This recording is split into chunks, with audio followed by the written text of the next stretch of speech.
আমার জীবনে সবচেয়ে বেশি এই কথা বলছি আমার ওয়াজের জীবনে, যে ফজরের সেজদাতে মুমিনের বিজয়, ফজরের ওয়াক্তকে বিজয়ের সময় বলে। এই জন্য এই শনিবার দিন ওইটা আবার প্রমাণিত হয়েছে। পাকিস্তান এই শেষ আক্রমণ করছে ফজরের নামাজের পরে। আপনি খবর শুনেন, সব খবরে আসছে এই কথা। শনিবার দিন শেষ ফজরের নামাজের সালাম ফিরেই নারে তাকবীর আল্লাহু আকবার বলে আক্রমণ করছে। পরবর্তী 3 থেকে 4 ঘন্টার মধ্যে বুড়া আব্বা ফোন দিছে, থামো। বুঝেন নাই? আমেরিকার বুড়া বেঈমান ফোন করে দিছে, থামো থামো থামো, ফাটতা না পারতা না, হ্যাঁ পারতা না, থামে লাও।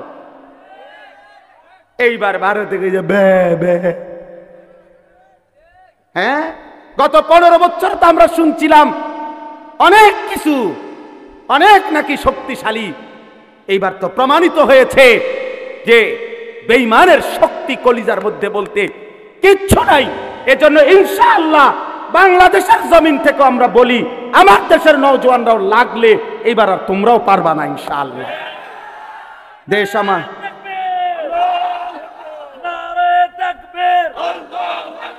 ইসলামের শত্রুরা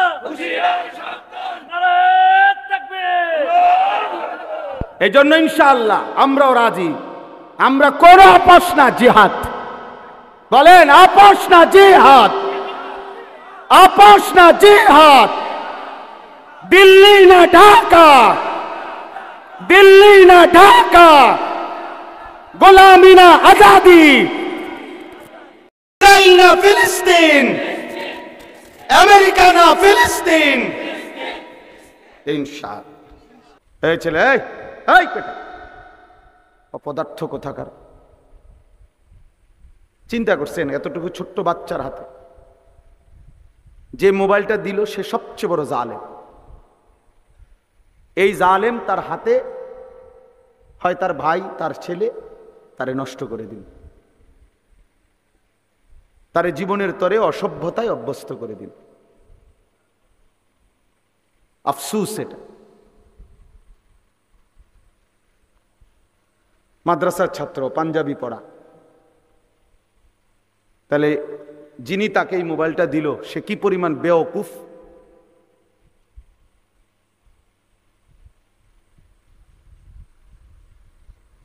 আহ্লাদ করে বাচ্চা, ফুলাইন মানুষ, ছোট মানুষ কান্দে। কানলে কি ছোট মানুষ কি কান্দলে মরে যায়? কানলে কি কোনো মানুষ মারা যায়? শুনছেন আপনি? তো কানতে কানতে বাচ্চা একসময় ঠান্ডা হয়ে যায়, একসময় সে বোঝে এটা আমারে দিবে না, এটা আমার জন্য না। তখন সে ঠিকই খানাও খায়, ঘুমও যায়। আহ্লাদের কাছে, শাহওয়াতের কাছে, দিন বহির্ভূত আগ্রহের কাছে যখন একবার কেউ হার মেনে যায়, তো এই সন্তান আর কেউ কন্ট্রোল করতে পারে না। ধীরে ধীরে একদিন সে চরিত্রহীন হয়ে বাবা মা বংশ সবার ইজ্জত ভুলে যায়। যাই হোক, তো আমি আপনাদের কাছে বলতেছিলাম সবাই মিলে একদম অল্প একটু সময় আমরা সবাই মনোযোগী হই। কোরআনুল কারীমের 6 নম্বর পারা 5 নম্বর সূরা, সূরাটির নাম সূরায়ে মাইদা। এই সূরার 27 নম্বর আয়াত আমি তেলাওয়াত করেছি। এই একটি আয়াতকে সামনে রেখেই সামান্য কয়েকটি কথা আমি আরজ করতে চাই। সবার কাছে অনুরোধ, প্রিয় ভাই ছেলেরা তোমাদের কাছে অনুরোধ, বাবা কারো যদি দুষ্টামি করতে মন চায় চলে গেলে ভালো ভাই, কিন্তু আল্লাহর ওয়াস্তে আলাদা আলাদা মোবাইল না টিপ্পা, কোরআনুল কারীম থেকে অল্প একটু কথা আমরা দিল দিয়ে শুনি, এতে সবার ভালো হবে, আমারও ভালো, আপনাদেরও ভালো, সবার জন্য ভালো। জীবনের 24 ঘন্টা সারাক্ষণ খামখেয়ালি করা, হায়াতের সব টাইম অবহেলায় অবহেলায় গাফলতে কাফলতে শেষ করা, এটা বুদ্ধিমানের কাজ না। এটা একজন সুস্থ স্বাভাবিক মানুষের পরিচয় না।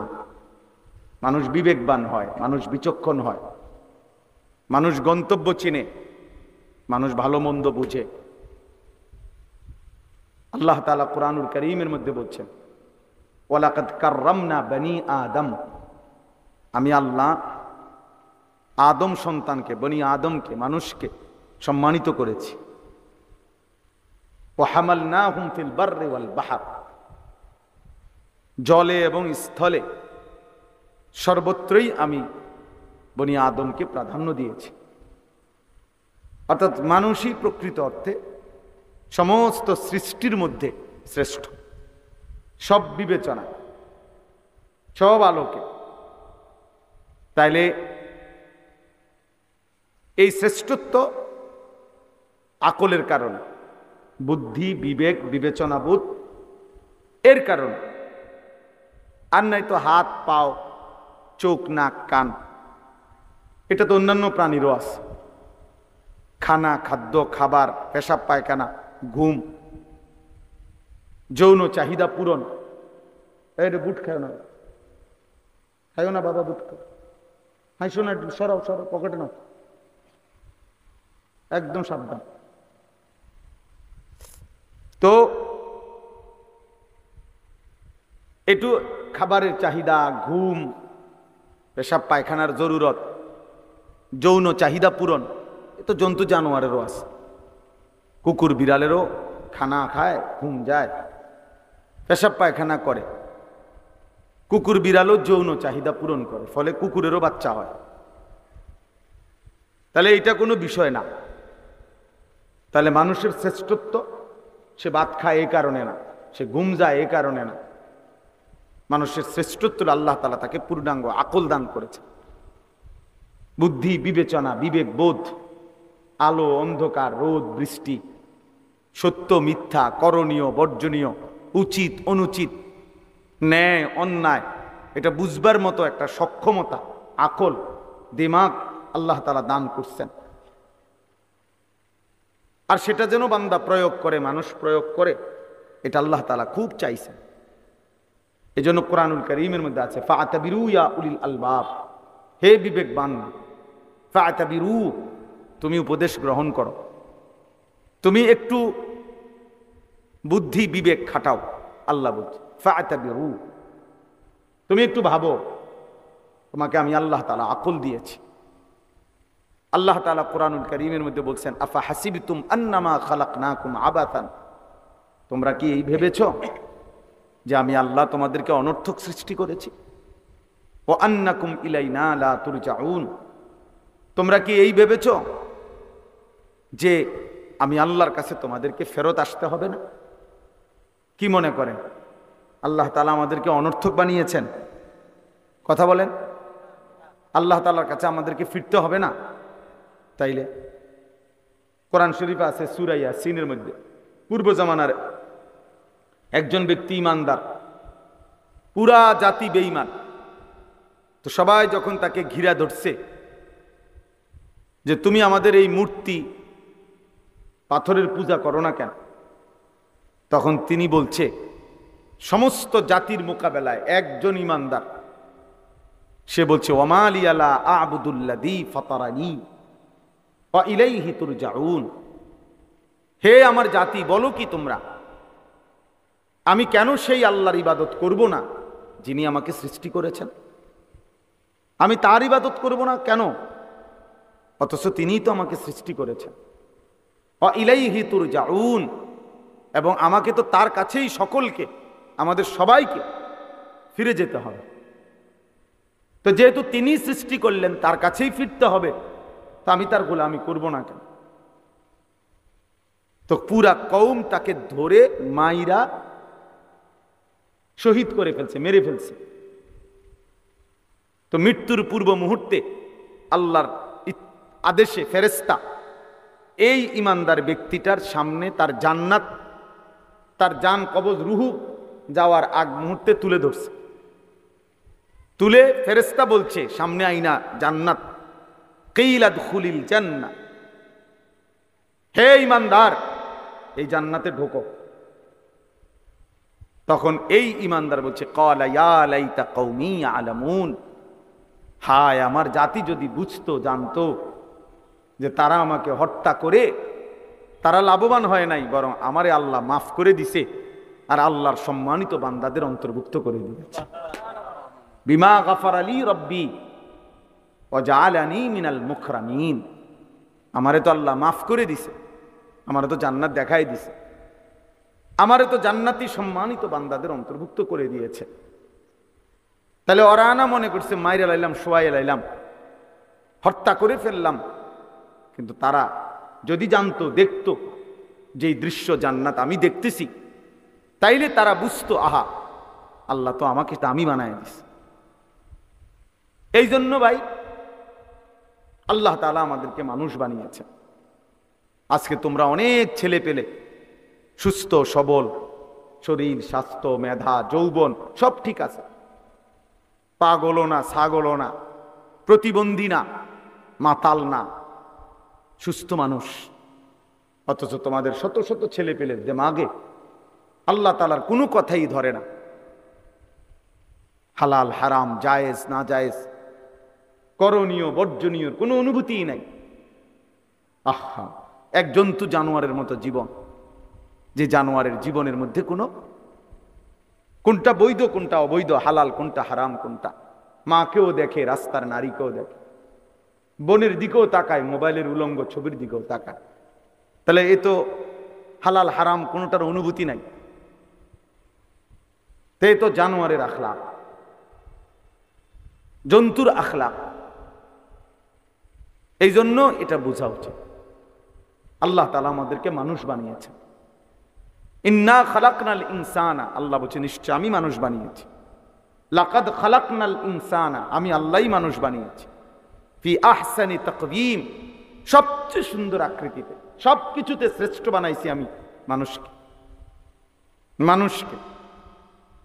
এই জন্য এই বাবারা আছেন, জওয়ান ছেলে তোমরা আসো, আমরা সবাই এটা ভাবা উচিত যে আমাদেরকে আল্লাহর কাছে ফিরে যেতে হবে, এবং আল্লাহ তাআলা আমাদেরকে অনর্থক বানান নাই। আল্লাহ তাআলা বলছে ফাজআলনাহু সামিআম বাসীরা, আমি আমার প্রতিটা মানুষকে বান্দাকে শুনবার এবং দেখবার যোগ্যতা দিয়েছি। ইন্না হাদাইনাহু সাবিলা, এবং আমি প্রত্যেকটা মানুষের জন্য আমার হেদায়েতের রাস্তা বলে দিয়েছি। এরপরে আমি দেখতেছি ইম্মা শাকিরাম ওয়া ইম্মা কাফুরা, একে তো তাকে আমি শরীরে চোখ নাক কান হাত পাও অঙ্গ প্রত্যঙ্গ দিয়েছি, আবার আমার হেদায়েতের রাস্তাও বলে দিয়েছি। আমি নবী পাঠাইছি, রসুল পাঠাইছি, নবী রসুলদের পরবর্তী উলামা বুজুর্গ আউলিয়া মাশায়েখ তাদেরকেও পৃথিবীতে পাঠিয়েছি। আমি আমার আসমানি কিতাব পাঠিয়েছি, তাহলে সব ব্যবস্থাপনা দিছি। এবার আমি আল্লাহ দেখতেছি ইম্মা শাকিরাম ওয়া ইম্মা কাফুরা, আমার কোন বান্দা আমার প্রতি কৃতজ্ঞ আর আমার কোন বান্দা আমার প্রতি অকৃতজ্ঞ। আল্লাহ বলেন অকৃতজ্ঞদের জন্য আমি জাহান্নামের আযাব রাখছি, কৃতজ্ঞদের জন্য আমি জান্নাতের নিয়ামত রেখেছি। ইন্না আ'তাদনা লিল কাফিরিনা সালাসিলা ওয়া আগলালান ওয়া সাঈরা ইন্নাল আবরারা ইয়াশরাবুনা মিন কাসিন কানা মিজাজুহা কাফুরা। এজন্য দোস্ত বাপ সবাই মিলে নিজেকে কেউ মিথ্যা নাফরমানি আল্লাহর অবাধ্যতা করে চালাক ভাইব না। তুমি বুদ্ধিমান না ভাইয়া, বাবা আপনি বুদ্ধিমান না। কোনো সুদখোর বুদ্ধিমান হইতে পারে না, কোনো ঘুষখোর বুদ্ধিমান হইতে পারে না, কোনো হারামখোর, কোনো ধোঁকাবাজ প্রতারক চোর ডাকাত ছিনতাইকারী অবৈধ সম্পদ উপার্জনকারী এই বেঈমান নাফরমান বুদ্ধিমান না।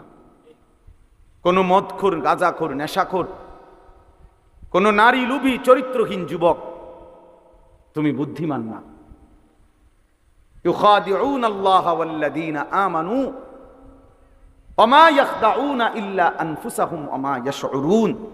আল্লাহ তাআলা বলে যারা মুনাফিক, যারা মুখে দাবি করে মুসলমান কিন্তু যারা কর্মে মুনাফিক,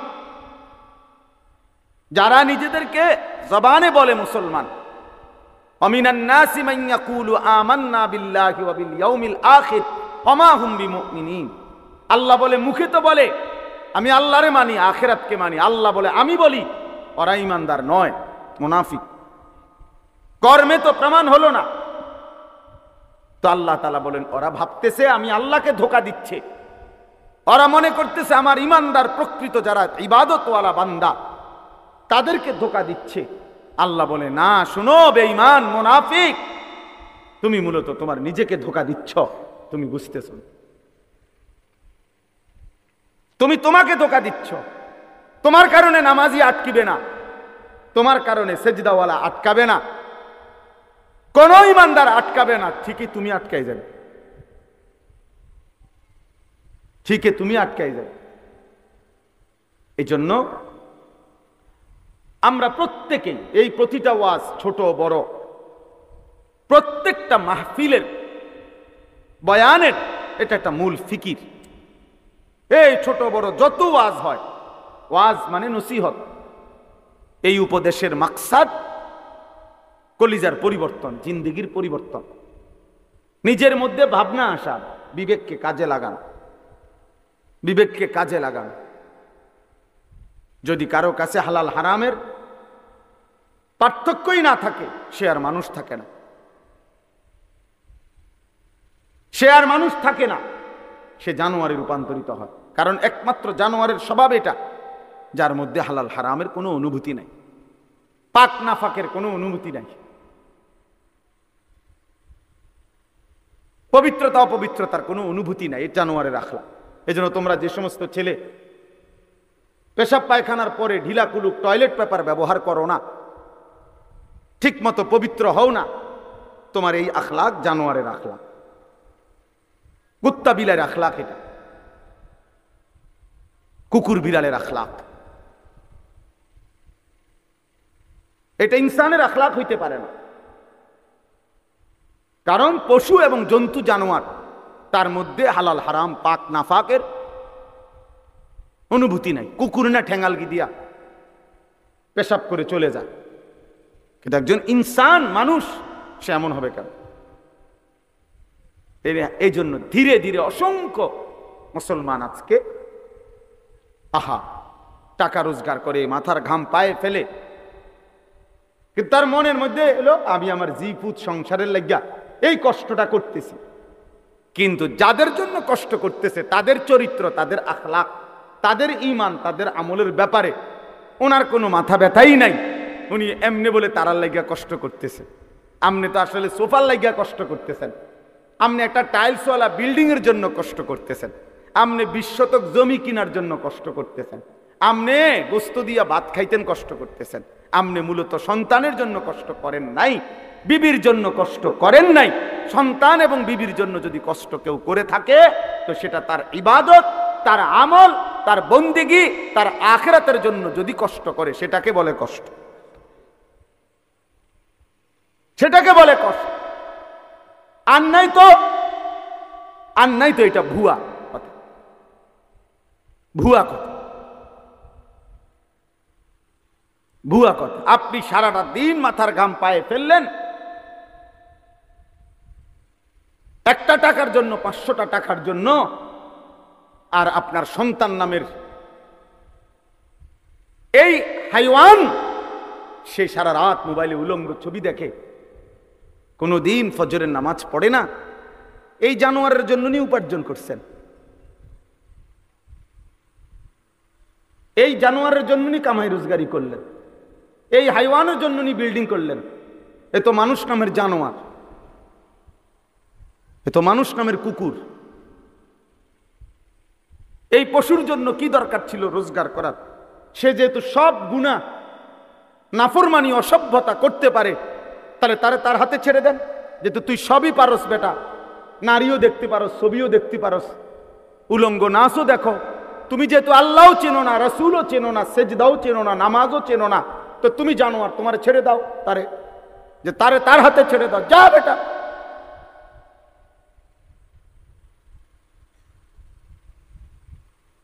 না, সব হে পারে। অপদার্থ মা বাপ মনে করে তে শুধু ঘর করতে পারতো না, আমার দায়িত্ব তারে ঘর করে দাও, আমার দায়িত্ব তারে বাজার করে আন খাওয়ান। আহা, বোকা মানুষ কোন দিন বুঝবে? বোকা বাপগুলো কোন দিন বুঝবে? হযরত ওমর রাদিয়াল্লাহু তাআলা আনহুর একটা ছেলে জীবনে একবার নবীজি সাল্লাল্লাহু আলাইহি ওয়াসাল্লামের একটি কথার বিপরীতে বিরোধিতা করে নাই, একটা যুক্তি দেখাইছিল, পাল্টা একটা ভিন্ন যুক্তি দিছিল। হযরত ওমর রাদিয়াল্লাহু তাআলা আনহু মৃত্যু পর্যন্ত ওই সন্তানের সাথে আর কথা বলেন, কথা বলেন। হযরত নূহ আলাইহিস সালাম সন্তান কেনানের মৃত্যুর সময় দোয়া করছিল আল্লাহর কাছে, আল্লাহ আমার সন্তান ডুবে যাচ্ছে পানিতে। আল্লাহ নিষেধ করছে, ইন্নাহু লাইসা মিন আলিক, কোরআনের আয়াত। আল্লাহ বলছে, হে নূহ সাবধান, এটা তোমার সন্তান নয়। ইন্নাহু আমালুন গায়রু সালেহ, এটা বেআমল, গায়রু সালেহ, এর সমস্ত কর্ম অসৎ কর্ম, এ নাফরমান, এ আল্লাহকে সেজদা দেয় নাই, মালিকের গোলামি করে নাই, এটা তোমার সন্তান হইতে পারে না। এজন্য এই ছেলে তোমাদেরকে বলি, বাবা তোমরা যারা নামাজ পড়ো না, তোমরা যারা চরিত্রহীন, নারী, ছবি, উলঙ্গ দৃশ্য, মোবাইলের নাচ গান আর এই অসভ্যতা দিয়ে তোমাদের যাদের জীবন, তুই মনে রাখিস তুই কোনো মুসলমানের বাচ্চা না, তুই কোনো মুমিনের বাচ্চা না। হ্যাঁ হ্যাঁ, সাফ কথা, এটা কোরআন বলছে। আল্লাহ বলে দিছে নূহ নবীকে, সাবধান, এটা কি না, তোমার সন্তান না, সরো এর। ফালা তাসআলনি, আল্লাহ তাআলা বলছে, হে নূহ সাবধান, আমার কাছে এর ব্যাপারে কিছু চাইবা না, সাবধান। ফালা তাসআলনি, আমার কাছে কিছু চেয়েও না, হাত উঠাইবা না, নামাও। নূহ আলাইহিস সালাম হাত নামায় ফেলছে, হাত নামায় ফেলছে। এজন্য বেঈমান মুমিনের সন্তান হয় না, নাফরমান ইমানদারের সন্তান হয় না। আল্লাহ আমাদেরকে বুঝ দান করে, আল্লাহ আমাদেরকে ফিকির দান করে। এই আয়াতের মধ্যে মহান আল্লাহ পাক রব্বুল আলামিন কোরবানির ইতিহাস শুরু উল্লেখ করছেন। এই যে সামনে আমাদের যে কোরবানি আসতেছে, একটি গুরুত্বপূর্ণ ওয়াজিব ইবাদতের নাম হলো কোরবানি। আমাদের জীবনে মুসলমান হিসাবে আর্থিকভাবে, মানে টাকা পয়সার সাথে সম্পৃক্ত বিশেষ গুরুত্বপূর্ণ ইবাদত তিনটা।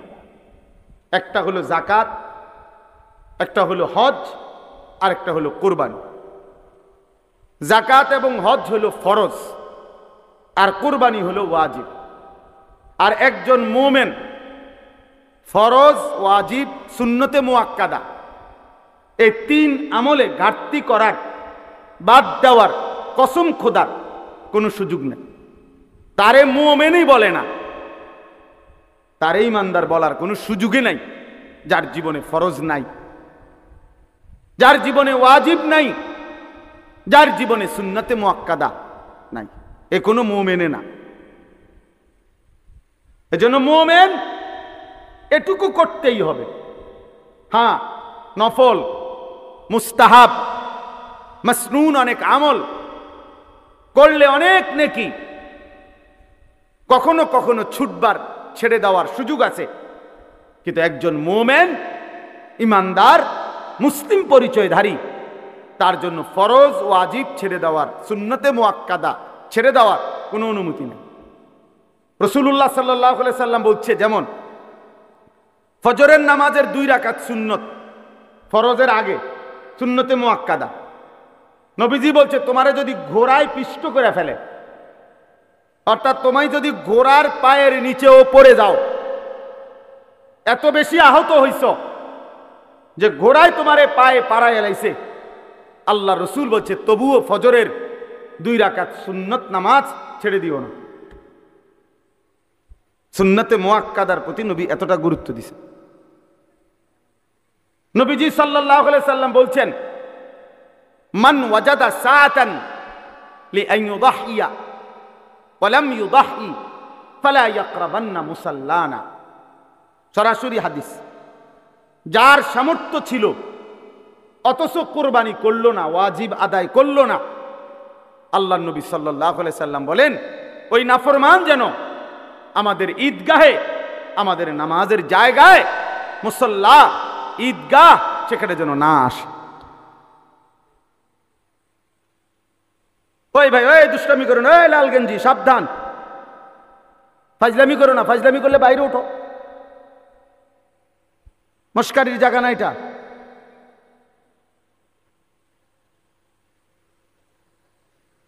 হ্যাঁ, 24 ঘন্টা জিন্দিগি যাদের খামখেয়ালি, তাদের জীবন কখনোই থামে না।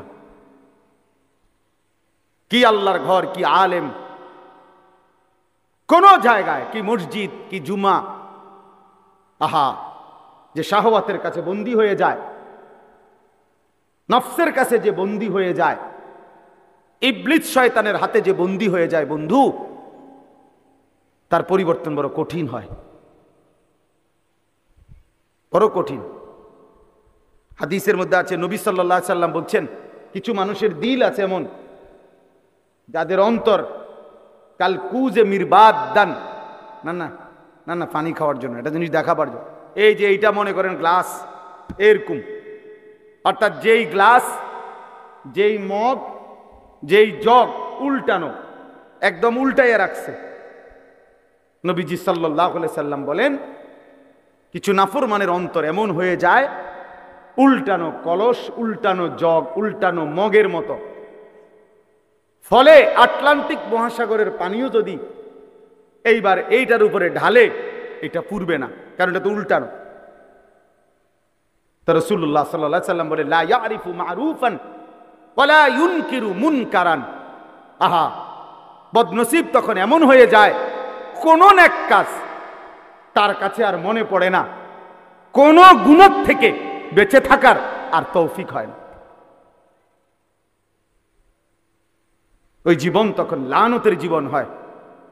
ওই জীবন তখন বাই সিরিয়াল শয়তান তাকে তার গোলাম বানায়, একটার পর একটা গুনাহ। একবার মদ খায়, একবার বিড়ি খায়, একবার নারী দেখে, একবার জেনা করে, আরেকবার জেনার ছবি দেখে, আরেকবার মনে করেন একজনের ফাঁসাত লাত্তি দিয়ে লাইছে, আরেকজনের কোপ দিয়ে লাইছে, আরেকজন আরেক রাস্তার মেয়ের পিছনে পিছনে ঘুরতেছে।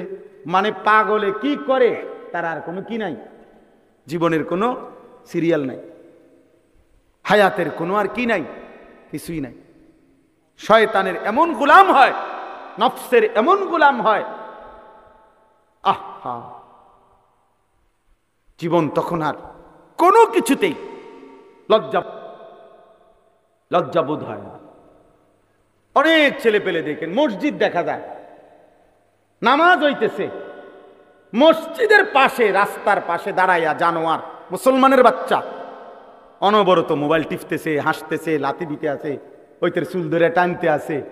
আহা, হায় হায় হায়, কে তারে আল্লাহ ভুলাইয়া দিল, কে তারে নামাজ ভুলাইয়া দিল, কে তারে জীবনের তরে জাহান্নামের রাস্তা দেখাই দিল।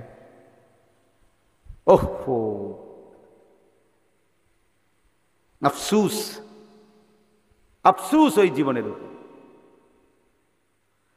তো এই জন্য বললাম ভাই, আল্লাহ নবী সাল্লাল্লাহু আলাইহি সাল্লাম বলেন, সে যেন আমাদের মুসল্লাতে না আসে।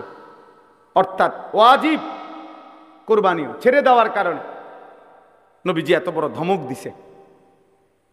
তাহলে ওই যে সুন্নতে মুআক্কাদার উদাহরণ দিলাম, নবীজি বলছে যদি ঘোড়ায় তোমারে পিষে ফেলে তবুও সুন্নতে মুআক্কাদা ছেড়ো না। আর এখানে বললেন ওয়াজিব ছেড়ে দিলে তুমি নাফরমান, আমাদের সাথে নামাজ পড়তে আইসো না। এবার আছেন হজ, একটি ফরজ ইবাদত হজ। আল্লাহ নবী সাল্লাল্লাহু আলাইহি সাল্লাম বলেছেন, মান লাম ইয়ামনাহু মিনাল হজ্জি হাজাতুন যাহিরা আও সুলতানুন জায়ের আও মারাদুন হাবিস ফামাতা ওয়া লাম ইয়াহুজ্জা ফালিয়ামুত ইনশাআ ইয়াহুদিয়ান ওয়া ইনশাআ নাসরানিয়ান। নবীজি বলেন, তিনটি কারণ ব্যতীত সামর্থ্য থাকার পরেও যে হজ না করে মরে গেল, তিনটি কারণ। এক নাম্বার কারণ হলো প্রকাশ্য এমন কোনো কারণ, এমন কোনো প্রয়োজন যেই প্রয়োজনের কারণে কোনোভাবেই এই মুহূর্তে সে হজে যাইতে পারতেছে না, অথবা বাদশাহ রাষ্ট্রীয় কোনো আইন কানুনের কারণে সে যাইতে পারতেছে না, অথবা এমন প্রচন্ড অসুস্থ যে অসুস্থের কারণে যাইতে পারতেছে না, আল্লাহর নবী বলেন এই কারণ ব্যতীত যদি ইচ্ছা করে হজ ফরজ হওয়ার পরেও হজ না করে মৃত্যুবরণ করল, রাসূলুল্লাহ সাল্লাল্লাহু আলাইহি ওয়াসাল্লাম বলেন ওই নাফরমান সে যেন ইহুদি হয়ে মরুক অথবা খ্রিস্টান হয়ে মরুক, আমি জানি না। নবীজি বলছে আমি জানি না এটা ইহুদি মরল না খ্রিস্টান মরল। আহ, নবী যদি বলে এই কথা তো সুপারিশ করবে কে? কথা বলেন না, হাউজে কাউসারের পানি দিবে কে? তাই তিনি যদি এ কথা বলে যে নাফরমান আমি জানি না, এই ইচ্ছা করে সামর্থ্য থাকার পরেও যে হজ করলো না, তোর মৃত্যু কি ইহুদির মৃত্যু হলো নাকি খ্রিস্টানের মরণ হইল, আমি রাসূল জানি না, তো এইবার তাকে সুপারিশ করবে কে? এবার তাকে হাউজে কাউসারের পানি দিবে কে? তার আর আশ্রয় কে? আখিরাতে হাসরের ময়দানে তার সহায় কে? আমাদের সমাজে লক্ষ লক্ষ মানুষের উপরে, কোটি কোটি মুসলমানের উপরে হজ ফরজ। প্রতি বছর কিছু মানুষ হজে যায়, এটা তো বিষয় না। একটি দেশের থেকে কিছু লোক হজে গেলেই হজ আদায় হয়, বিষয়টা এটা না। যত জনের উপরে মুসলমান হজ ফরজ, আপনার জন্য বাধ্যতামূলক হজ করতে হবে। কত লক্ষ মুসলমানের উপরে কুরবানি ওয়াজিব। এলাকায় কুরবানি হয় এটা বড় কথা না, যত জনের উপরে কুরবানি ওয়াজিব ততজন দিচ্ছে কিনা এটা দেখার বিষয়, এটা দেখার বিষয়। ছেলে বিদেশ থাকে, দুই ছেলে, এক ছেলে ঢাকা শহরে থাকে, মনে করেন তিন ছেলে, বাপের জমি জমা ব্যাংক ব্যালেন্স আছে, মায়ের স্বর্ণ গহনা এবং মার কাছেও জমা টাকা আছে, তাইলে এখানে কোরবানি ওয়াজিব হইল প্রায় 5 জনের। ছেলে 3 জন, বাপ 1 জন, মা 1 জন, 3 ফুতে মিল্লা বিদেশতে টাকা পাঠাইছে, বাড়িতে আব্বার নামে বা মার নামে অথবা আব্বা মা 2 জনের নামে কোরবানি দিছে, দিয়া গোস্ত ভাগ করে সবার ঘরে ঘরে বন্টন করে দিয়ে দিছে, ফুত সবার ঘরে ঘরে, কোরবানি আদায় হয়ে গেছে। এটা নিয়ে কোরবানি, সবাই মিল্লা বুঝি গোস্ত খানার ব্যবস্থা করা, এর নাম নিয়ে কোরবানি। তাইলে কোরবানি তো গোস্ত খাওয়া না, কোরবানি তো একটি ওয়াজিব আদায় করা।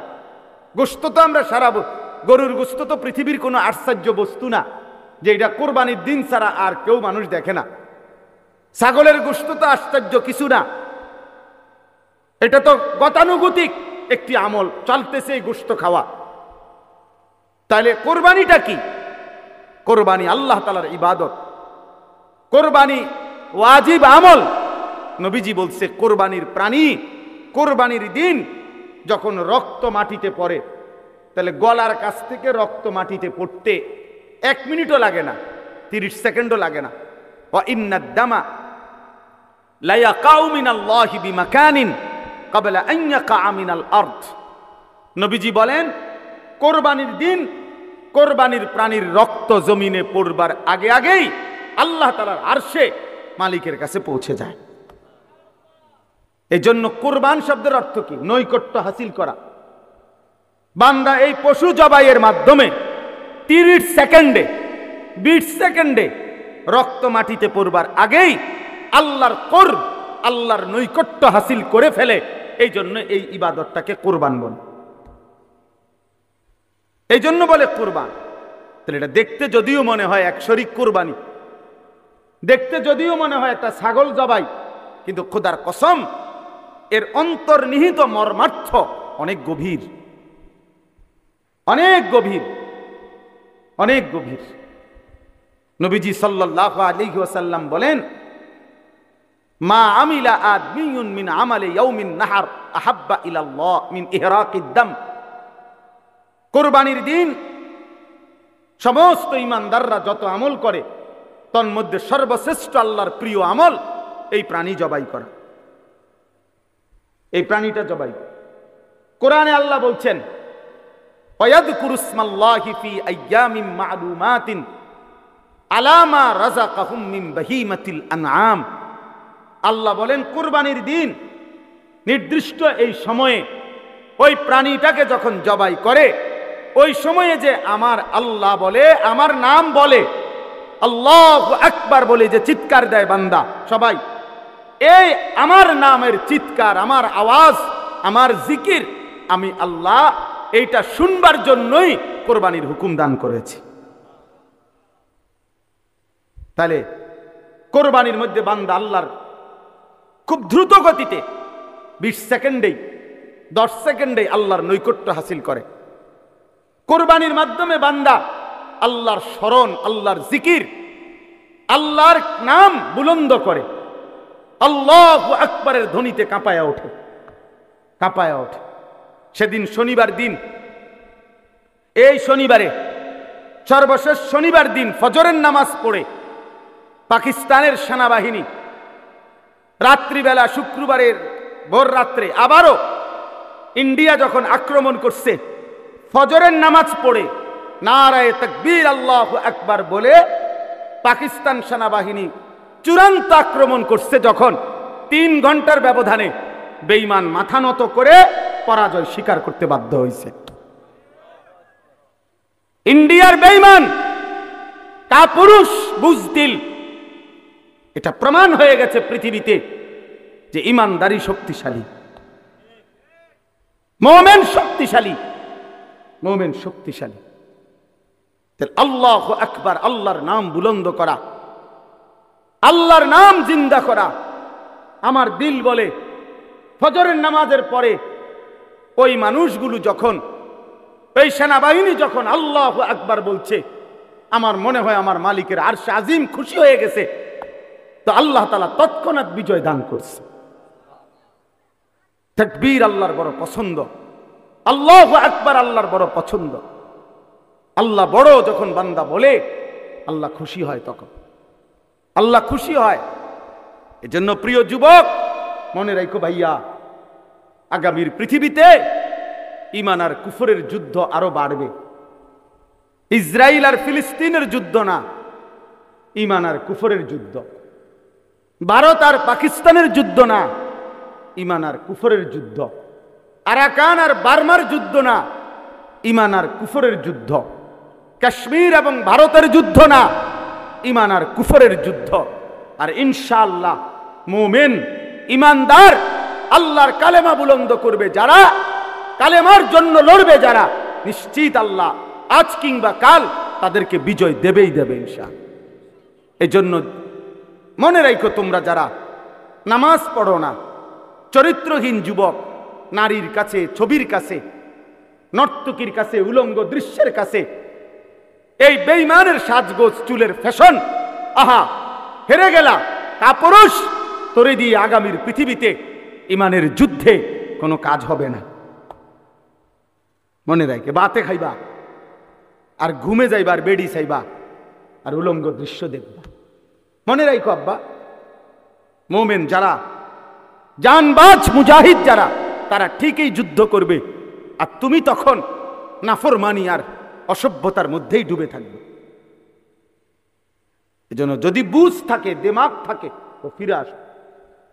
একজন হইলে একজন, দুইজন হইলে দুইজন, এটা জরুরি আমাদের জন্য, এটা জরুরি, এটা আমাদের জন্য বাধ্যতামূলক, আমাদের জন্য এটা জরুরি। আল্লাহ তাআলা আমাদেরকে হিম্মত দান করেন। যুবক ছেলেদের কাছে আমার এটা অনুরোধ, নওজোয়ান,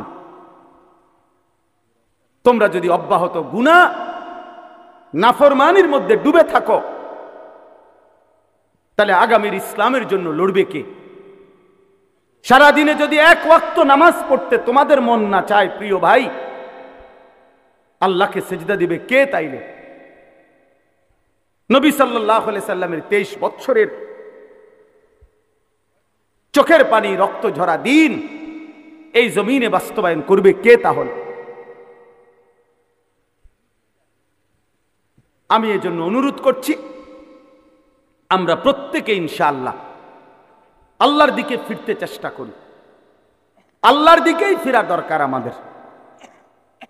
ছেলেরা, আমি তোমাদের কাছে অনুরোধ, বাবা, তোমাদের যাদের চুল বেঈমানের মতো, তোমরা এই চুল সমান করো।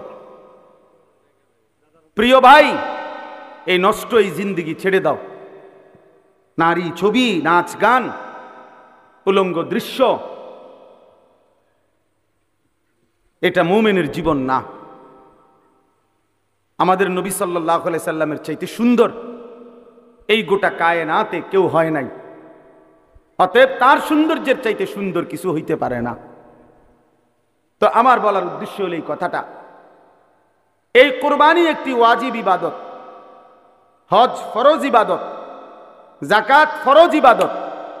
তাহলে ফরজ, ওয়াজিব এবং সুন্নতে মুআক্কাদার মধ্যে মুমিন ঘাটতি করতে পারে না, ঘাটতি করার কোনো অনুমতি নাই। এই জন্য এই আয়াতের আলোকে এই প্রথম কথা, এটা প্রত্যেকের কাছে আমার অনুরোধ, যারাই বুঝেন, না বুঝলে নাই, আমার বলা আমি বললাম, প্রত্যেক উপার্জনকারী যিনি টাকা রোজগার করেন, বিদেশে থাইকা হোক, দেশে থাইকা হোক, বিবাহিত হোক, অবিবাহিত হোক, একসাথে সংসার হোক, ভিন্ন ভিন্ন সংসার হোক, প্রত্যেকের কাছে অনুরোধ হলো, বাবা, ভাই এবং মহিলাও, যাদের কাছে, যে সমস্ত মহিলাদের কাছে স্বর্ণ অলংকার আছে এবং কিছু জমা টাকা আছে, মনে করেন 1 বড়ি 1.5 বড়ি স্বর্ণ আছে, 5-10 হাজার টাকা আছে জমা, এই মহিলারাও এবং পুরুষরাও, বিবাহিত যুবক, অবিবাহিত যুবক, নারী পুরুষ, যিনি রোজগার করেন, আকেল বালেগ, তাদের উচিত একজন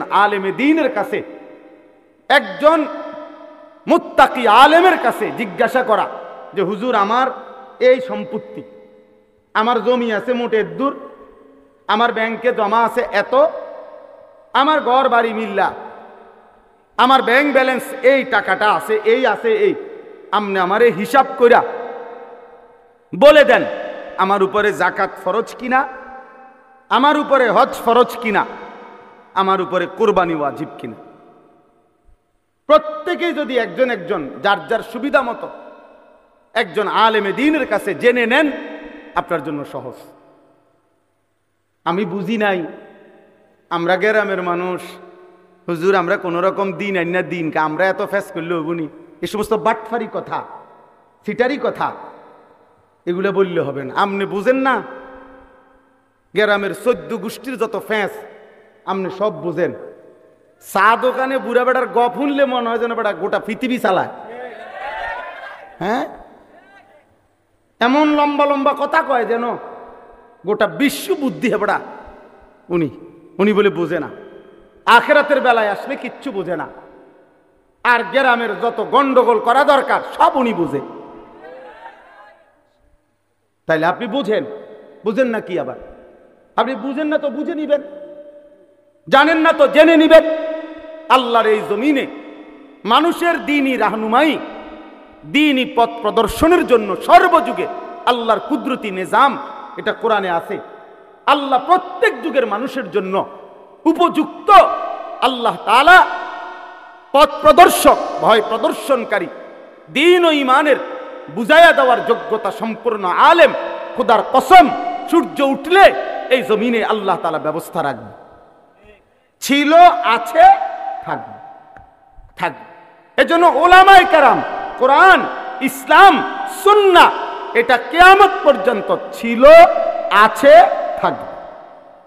এই জন্য সর্বযুগে উলামায়ে কেরামের বিরুদ্ধে যে গেছে, শেষ পর্যন্ত 16 বছর পরে হোক আর 48 বছর পরে হোক, উনি ভাগছে, উলামায়ে কেরাম আছে, দ্বীন আছে, ইসলামও আছে, ইসলাম আছে। এই জন্য বাংলাদেশে মামুনুল হক আগের জায়গাতেই আছে, ফ্যাসিস্ট পলায় গেছে, জালেম পলায় গেছে, মামুন ঠিকই আছে। এই জন্য এটাই বাস্তবতা যে দ্বীন শিখেন, আল্লাহকে চিনেন, আখিরাতকে বুঝেন, নিজের ঈমান, নিজের আমল নিজের আখিরাত সুন্দর করেন। আগামীর পৃথিবী যুদ্ধমুখর পৃথিবী, আগামীর পৃথিবী যুদ্ধমুখর পৃথিবী। অল্প কথায় লাগিয়া যায়, অল্প কথায় সামান্যতেই লাগিয়া যায়। তামাদাম প্রত্যেকে অস্ত্র খুলে ফেলে, ট্রিগারে টিপ দিয়া ফেলে। অর্থাৎ এই সময়ে হিম্মত, ঈমান, মহান আল্লাহর সাথে সম্পর্ক ছাড়া মুমিনের বিজয় আসবে না। আমাদের ফিলিস্তিন, আমাদের আরাকান, আমাদের কাশ্মীর, কোনোটারই সমাধান ওই ইউরোপ, জাতিসংঘ, ওই বেঈমান কারো বুদ্ধিতে পরামর্শ হবে না। আমাদের আল্লাহই আমাদের সমাধান। আমাদের রক্ত, আমাদের শাহাদাত, আমাদের জিহাদ, এটাই সমাধান ইনশাআল্লাহ। এই জন্য আমি সবার কাছে অনুরোধ করছি, সামনের কুরবানি প্রত্যেকেই মাসআলা বুঝে, দিন বুঝে পালন করবেন। আর শেষ কথা হলো, ইন্নামা ইয়াতাকাব্বালুল্লাহু মিনাল মুত্তাকিন। আল্লাহ একেবারে আদম আলাইহিস সালামের জামানায় বলে দিছে যে গুনাহ থেকে পবিত্র থেকে যে ইবাদত করে, আল্লাহ কেবল তার ইবাদত কবুল করে। এজন্য যাকাত, হজ, কোরবানি, নামাজ, রোজা, সাদাকা, জিকির, তেলাওয়াত, সব কিছু বান্দার যেই কোনো নেক আমল আল্লাহর কাছে যদি কবুল হইতে হয়, তাইলে গুনাহমুক্ত হইতে হবে, হারাম থেকে মুক্ত হইতে হবে, গুনাহ থেকে মুক্ত হইতে হবে। মানুষের স্লোগান আর আল্লাহর কবুল এক কথা না। কথা বোঝেন নাই? আমনের টাকা, সুদের টাকা আপনার কোরবানি দিছে, হবে না, হবে না, কবুল হবে না, আরশে আজিমে যাবে না। আমনে মসজিদে, মাদ্রাসায়, অমুকখানে তমুকখানে 50,000 টাকা দিছেন, কিন্তু টাকা যদি হয় হারামের, টাকা যদি হয় সুদের, টাকা যদি হয় ঘুষের, টাকা যদি হয় কিস্তির, তো সেটা আসমানে যাবে না, সেটা কবুল হবে না। স্লোগান মিলতে পারে, বুঝেন না কথাটা? জনাব অমুক 30,000 মার হাবা, মার হাবা, এটা ঠিক আছে, মারও ঠিক আছে, হাবাও ঠিক আছে, কিন্তু আরশে আজিমে যাবে না। আসমানে যাইতে হলে কি হইতে হবে? হালাল হইতে হবে, পবিত্র হইতে হবে, গুনাহমুক্ত হইতে হবে, গুনাহমুক্ত। অতএব গুনাহমুক্ত ইবাদত, আমার নামাজ, আমার রোজা, আমার হজ, আমার যাকাত, আমার সব কিছু যেন আল্লাহ এবং তার রাসূলের নির্দেশনা মতো হয়। আল্লাহ আমাদেরকে তৌফিক দেন, কবুল করেন। এই সাউতুল হেরা মাদ্রাসা আল্লাহ তাআলা কবুল করে নেন এবং ইত্তেহাদুল উলামা পরিষদকে আল্লাহ কবুল করে নেন। এখানে অনেক শ্রদ্ধেয় ব্যক্তিবর্গ এসেছেন, এলাকার ওলামায়ে কেরাম এসেছেন, সর্বস্তরের যারা আসছেন, যুবক ভাই, আবারও বলছি তোমাদের কাছে আমার শেষ অনুরোধ, ভাইয়া নামাজ পড়ো, প্রিয় ভাই নামাজ পড়ো, ফজরের নামাজ পড়ো, ফজরে নাও। আমি আমার জীবনে সবচেয়ে বেশি এই কথা বলছি আমার ওয়াজের জীবনে, যে ফজরের সেজদাতে মুমিনের বিজয়, ফজরের ওয়াক্তকে বিজয়ের সময় বলে। এই জন্য এই শনিবার দিন ওইটা আবার প্রমাণিত হয়েছে। পাকিস্তান এই শেষ আক্রমণ করছে ফজরের নামাজের পরে, আপনি খবর শোনেন, সব খবরে আসছে এই কথা। শনিবার দিন শেষ ফজরের নামাজের সালাম ফিরেই নারে তাকবীর আল্লাহু আকবার বলে আক্রমণ করছে। পরবর্তী 3 থেকে 4 ঘন্টার মধ্যে বুড়া আব্বা ফোন দিছে, থামো। বুঝেন নাই? আমেরিকার বুড়া বেঈমান ফোন করে দিছে, থামো থামো থামো, ফাটতা না, পারতা না, হ্যাঁ পারতা না, থামে লাও। এইবার ভারতে গিয়ে বে বে, হ্যাঁ গত 15 বছর তো আমরা শুনছিলাম অনেক কিছু, অনেক নাকি শক্তিশালী। এইবার তো প্রমাণিত হয়েছে যে বেঈমানের শক্তি কলিজার মধ্যে বলতে কিচ্ছু নাই। এজন্য ইনশাআল্লাহ বাংলাদেশের জমিন থেকে আমরা বলি, আমার দেশের নওজওয়ানরাও লাগলে এইবার আর তোমরাও পারবা না ইনশাআল্লাহ। দেশ আমার,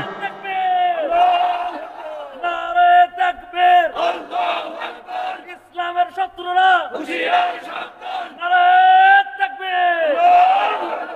এই জন্য ইনশাআল্লাহ আমরাও রাজি। আমরা কোনো আপোষ না, জিহাদ বলেন, আপোষ না জিহাদ, আপোষ না জিহাদ। দিল্লি না ঢাকা, দিল্লি না ঢাকা, গোলামি না আজাদি, ইসরায়েল না ফিলিস্তিন, আমেরিকা না ফিলিস্তিন। ইনশাআল্লাহ আল্লাহ সবাইকে কবুল করেন, হিম্মত দান করেন। সুবহানাল্লাহি ওয়া বিহামদিহি।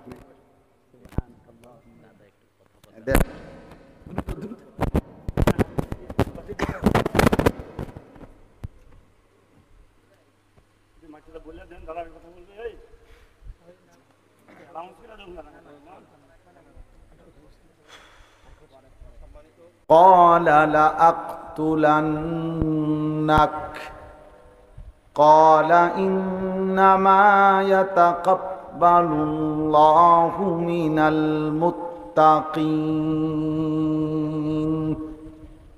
صدق الله مولانا العظيم وقال نبينا صلى الله عليه وسلم من وجد ساعة لأن يضحي ولم يضحي فلا يقربن مصلانا اللهم صل على محمد وعلى آل محمد كما صليت على إبراهيم وباركت على إبراهيم وعلى آل إبراهيم إنك حميد مجيد سبحانك لا علم لنا إلا ما علمتنا إنك أنت العليم الحكيم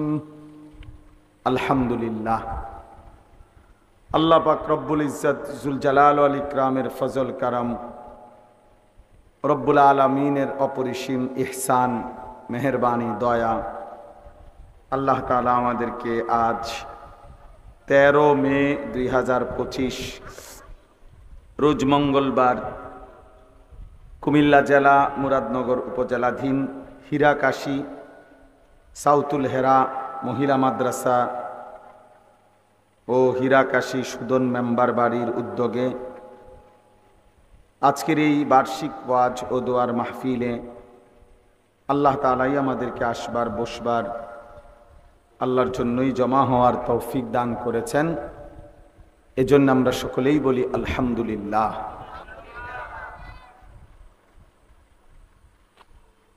আসার পথে কুমিল্লা জাফরগঞ্জ কংসনগরের পরে আমার গাড়ি স্টার্ট বন্ধ হয়ে গেছে, এই জন্য এখান থেকে আবার 2টা সিএনজি বদলাইয়া সিএনজিতে করে আসছি এখন, এই জন্য আসতে অনেক দেরি হয়ে গেছে। আমরা অল্প একটু সময় সামান্য কয়েকটি কথা আমি আরজ করতে চাই।